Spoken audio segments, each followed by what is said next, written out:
So funny. I find that my mom just passed me a mug with the Union flag. The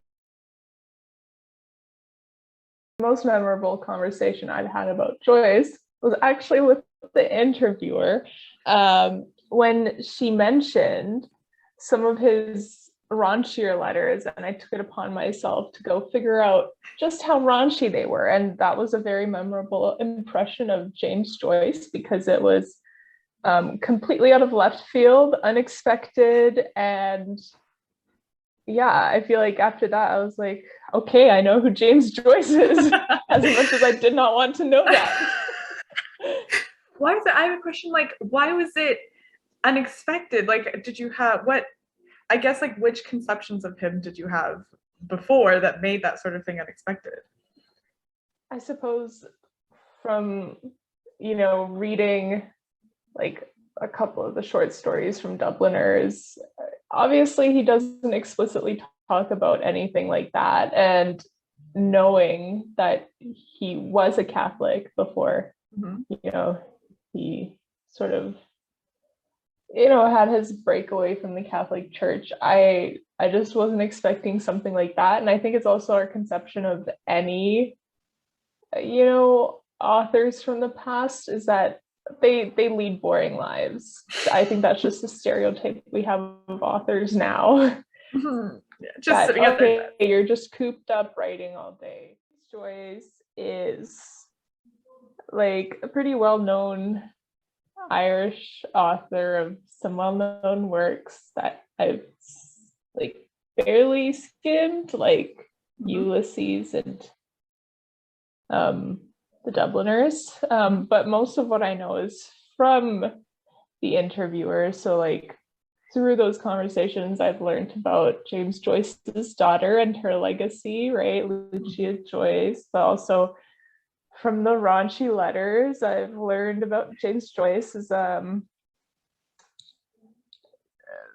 previously repressed Catholic, just exploring his sexuality. And yeah, like he's an elusive character to me still, but at least from what I've learned in conversations with the interviewer and through, reading a bit of his works, is that he was a pretty multifaceted and surprising guy. I love that. And so you mentioned Ulysses as a part of who he is, I guess, sort of thing. So what is Ulysses and why is that such an important part of understanding who James Joyce is? Well, my understanding of it is that Ulysses is one of his most well-known works. Okay. I'm not sure what Ulysses says about James Joyce because I have not read the full thing. I tried reading it on a bus ride when I had the text I was going on with these guys just renting out a house together and having arguments about milk, if I remember correctly. It's true. It's true. So like I can't really speak to the legacy. I'm sure there's some really wonderful things that happens like in Ulysses, but I just haven't gotten that far yet. But I know, I'm aware that it's one of his most famous works, so it kind of precedes him almost as an author. Okay, interesting that it precedes him.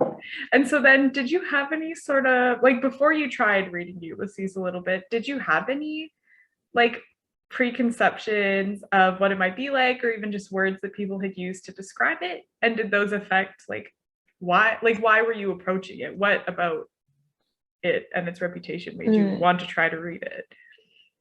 So I think what made me want to try to read it is that we had started in our book club reading some of the short stories from the Dubliners, and because they're like short bite-sized chunks, I found them to be pretty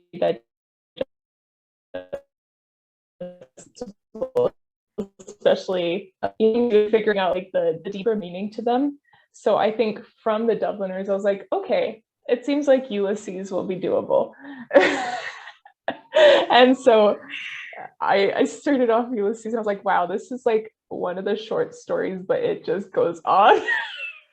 And I think because I had that preconception that it would just be like more digestible and accessible. And I think part of it was just like the format and the environment I was reading it in. Because I feel like for Ulysses, you kind of need to have like a very quiet environment, and you should probably have the paper copy open instead of like the small screen on your phone. But yeah, and then after that, I learned how long it was, and yeah, just I think I wasn't expecting that when I first picked up Ulysses. Interesting. It's cool that you say that it kind of feels like one of his short stories, but it just keeps going on, because he actually did start writing it as a short story for Dubliners. And then I think he was kind of surprised to it, like, oop, okay, this is not stopping. So No way. Yeah, for real. So it's wild that you picked up on that without knowing it. That's cool. My literary senses are tingling. It's my sixth sense. It's your time to become a Joyce scholar. That's the secret of it. Has there been any moment or event more broadly that changed your understanding of Joyce or Ulysses?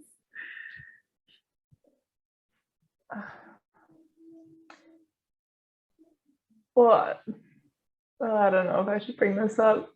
Why not? Whatever. It's like between two probably birds. In terms of James Joyce, I think learning about like Lucia Joyce and how like James Joyce is kind of a bit jealous of her success did change my perspective of him as like this like, you know, like very like not, I don't want to say like humble, but like approachable like character in my mind, right? But in terms of changing my perspective on Ulysses, which, you know, I caution the listeners again that I have not read. Barely. I got through like the first couple of pages. But I remember seeing this one TikTok that like my friend's husband, who is, you know, like also like a fan of James Joyce and like studies his works, where he like has like a copy of Ulysses, and he's like, Ulysses if James Joyce was not horny, and it's like a super tiny book, and like Ulysses if James Joyce, like because James Joyce is horny, and then it's like this like massive book, and I'm like, okay, evidently I am missing something from Ulysses because I was not getting that in the first couple of pages. How also apparently like some quotations from his letters to Nora, his wife, are like kind of like making their way onto Instagram and this sort of stuff. It's interesting that he has like this social media presence, even though he never knew what social media was. And it's all his sex life. Yeah, basically, because that makes him realize that, hey, this author was a person too, who like me had like maybe wrote like you know, raunchy texts, and here we have this author writing raunchy letters. It's not that different. I agree. I love that. I love it. Very humanizes him, shows what he was doing other than writing Ulysses, which can be overwhelming sometimes. Have you been to any like Joyce themed events, and what were they for? What did you do? How did you like it? So I was dragged to one such event. What? No, just kidding. But yeah, I did attend like a get together that a good friend of mine hosted for, I think it's called Bloomsday. We just like got together at an Irish pub, and like everybody was like dressed up very smart. Me not so much. Yeah, and then we just like had a good time. I didn't quite know what the point of it was, but I enjoyed myself. Very nice. Do you know what Bloomsday is? Not exactly. Okay, gang. No, I love that you showed up. That's so good. Ulysses takes place all on one day, June 16th, and so Bloomsday is June 16th. That's it. It takes place on one day. Yeah. I did not know that. How is Ulysses so long? It takes place on one day. There are a lot of different perspectives and going back and doing the same hour over again with different characters, or just like really being in characters' minds. And actually, apparently, I know this is like an urban myth or like urban legend of there's this one prof at the U of A, I think in the history and classics department, who they like got super sick and they just had to lay in bed for like a whole 24 hours and they just like read Ulysses all in one sitting and it took 24 hours. Like it took the whole time that they were like convalescing. So apparently you can fit it into like it is like it takes the amount of time. You know that joy when a character in a movie says like we have 90 seconds or whatever, and if you count down they like actually made it 90 seconds of the movie. Like I feel like Ulysses has that same payoff of like it takes 24 hours to read if you were just like going. Have you tried that? No, I'm not insane. I don't think that my experience with Ulysses has been like part of what I love about it is like the patience that it forces me into of like taking the time to look at the annotations or making my own annotations and that sort of thing. So I'm sure one day when I'm retired or whatever, I'll do the Ulysses in the day thing. But for right now, that's not what I enjoy about it. Oh my gosh. Wow, that was mind-blowing though. I didn't know that it was set only in one day. Just the amount of interpretation from the reader that James Joyce requires, at least in the Dubliners short stories. Because I remember we were talking about like how when I first read them, like there was like some alarm bells going off in the back of my head, like with the first short story of the priest who passed, right? But I would like brush it aside, like, okay, this is just a story about like a priest who's dead and like a child who's just really close to him, right? And then we got together and you explained like the idea behind it, and I was just like sort of like mind blown, right? Because it's not just what it is on paper, it's reading between the lines, which I really found interesting about James Joyce, because I hadn't had that experience before where I needed to do that much interpretation of what was happening and like pay attention to my gut instincts as you know, someone who had a Catholic upbringing about like okay, something's kind of off here. And I feel like it ties to what I was saying about sort of like the patience of reading him, that it really does like require you to think about like how you're reading and like why we so often kind of like push our gut instincts, like you said, to the side to like read the text properly or whatever.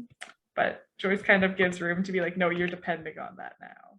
What does James Joyce mean to you, Shelby? Oh my gosh.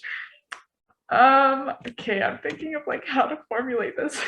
Because I feel like to me, like James Joyce is just like this phrase or this word that we use to like signify or like point to everything that him and his work covers. So it covers like, yes, this man who was an Irish author who hated being in Ireland, but it also covers, like you said, that like uncomfortable gut feeling of like being raised Catholic and knowing that, you know, that there's this history of not being able to trust like relationships between like priests and young boys and sort of things. But also it's, I think like James Joyce also refers to that sort of like heartbreaking and like confusing feeling of like trying to step away from Catholicism but not being quite able to, and I think his work deals with that a lot. But I think it also, yeah, I don't know, like James Joyce is just this, it's too difficult to say all of that whenever we talk about his work, so sometimes it's just easier to say James Joyce and trust that everyone knows that we're referring to all those things. But I think what's interesting and why I'm doing this project is to sort of realize that what people think of when we say James Joyce is like different for everyone. And I think in some ways the Academy would want us to sort of like, you know, define that and help people like understand like the right understanding of what James Joyce encompasses. But I think it's more interesting to think of James Joyce as this term that it can encompass like James Joyce encompasses what you think when I say those words and what I think when I say those words and what my dad thinks of when we say James Joyce. And it's just this really handy, like, I don't know, almost like a code word for just evoking all of those things without having to say them. You mentioned when you're reading Ulysses, you need to have this sort of patience. And I know you're talking about like James Joyce as participating in the act of confession when he's writing this. So as the confessor, I guess that would imply that you need that sort of patience to actually, untangle and understand what's being confessed. So I guess that patience is sort of expected of readers as the confessor. Jeez. What are your thoughts? Oh my gosh.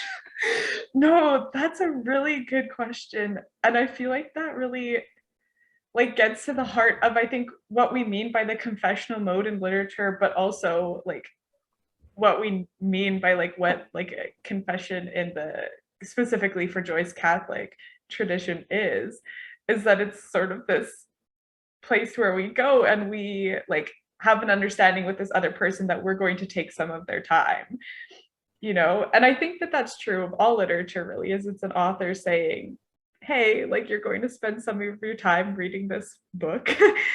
But I think, yeah, geez, I think that I don't know, Joyce is so like metacritical in my mind, if that makes sense. Like I think he's really pointing us to like what is language and what is reading and what is a novel. And so I think a lot of these things, while they become clearer in Joyce, like, yes, when I am reading Ulysses, I feel way more like a confessor who's being forced to be patient and sit there and be like, yes, okay, like, thank you for telling me this, but I think having that like stronger feeling or stronger experience of it in Joyce has just made me realize that like all novels and all reading are kind of like that to an extent, where I am sitting down with the author and letting them like tell me something that maybe I don't want to hear, or maybe I've heard before, and like I have to bring that same sense of like generosity and patience and like forgiveness a lot of times to what they're saying. I don't know if that answered your question, but it was like a really hard question. I think that's one of those questions that like cuts to the like, that's one of those questions I feel that could answer like, what's the point of literature? You know what I mean? No, it's really good. Oh, interesting. What is the point of literature? Bro! Just kidding. Yeah. No, I won't throw you under the bus like that. It's well, actually interesting though, like this project is for a course, like public scholarship course, where a lot of what we're talking about is like, how can we like talk to people outside of literary studies in a way that, not that we feel that we have to like convince you, like we're not starting from this like ground up, like please believe us, literature is important, but that our work should sort of always implicitly convey like its own like reason for existing, if that makes sense. And so I feel like having these, even if I would never write like what we're talking about in an essay, I feel like having that knowledge and like keeping it in your mind as you're writing, that this is why you're writing, is really like useful. And yeah, I feel like raises the stakes a lot on what literary scholars do. But geez, thank you for those questions. I'm gonna be shook. No problem. For the rest of the day. Will be the most memorable thing for you out of this conversation? And that can be like what will stand out in your mind as frustrating or interesting, or just something that your opinion might have shifted a little bit. I think the most important takeaway and like the biggest thing that I learned from this conversation is that Ulysses takes place in one day. I did not know that. And that just kind of, how can you write such a long piece of literature about one day? And now I'm intrigued, and now I'm probably going to try to read Ulysses knowing that it takes place in one day. Amazing. Let me know when you do that. We can do a buddy read. I love it. Yeah, I'll just set aside 24 hours and then I'll get it done.